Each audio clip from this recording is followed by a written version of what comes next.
నాన్న ఒక హీరో, చెప్పాలంటే దేవుడే. Like oxygen. ఆక్సిజన్ గురించి మీకు తెలిసే ఉంటుంది.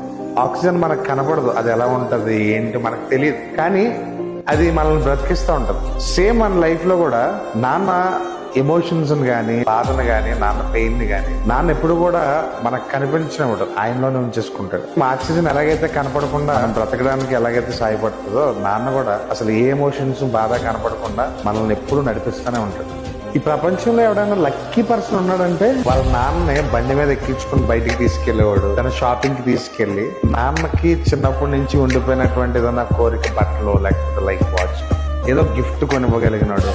నాన్న పక్కనే కూర్చొని నాన్నకి ఆ ఫోన్ లో సెట్టింగ్స్ రాకపోతే నాన్న అలా కాదనేసి సెట్టింగ్స్ అన్ని చూపించి నాన్నతో టైం స్పెండ్ చేయగలిగినటువంటి వ్యక్తి ఎవడన్నాడంటే ప్రపంచంలో వాడే లక్కీ పర్సన్. మన లైఫ్ లో చేసే ప్రతి ఎంజాయ్మెంట్ నాన్న మన కోసం చేసిన ఒక సాక్రిఫైస్. ఆయన ఎంత కష్టపడినా సరే మనం హ్యాపీగా ఉండి మనం నవ్వుతూ ఉంటే ఆయన అన్ని మర్చిపోయి ఆయన ఎంజాయ్ చేస్తూ ఉంటాడు. నాన్న మన కోసం ఎంత చేసినా సరే ఫ్యామిలీ మొత్తం అనే మాట ఏంటంటే, నువ్వు మా కోసం ఏం చేసావు. నాన్న మన కోసం ఏం చేశాడో మనకు ఆ టైంలో తెలియదు. ఆ విషయం ఎప్పుడు తెలుస్తుంది అంటే, నువ్వు మరో నాన్న అయినప్పుడు నీకు ఆ విషయం తెలుస్తుంది. ఆయన అంత సాక్రిఫైస్ చేశాడు, ఆయన నీ కోసం ఎంత ఆలోచించుంటాడు. నువ్వు తండ్రి అయ్యి నీ పిల్లలు నువ్వు చూసుకుంటున్నప్పుడు నీకు అర్థమవుతుంది.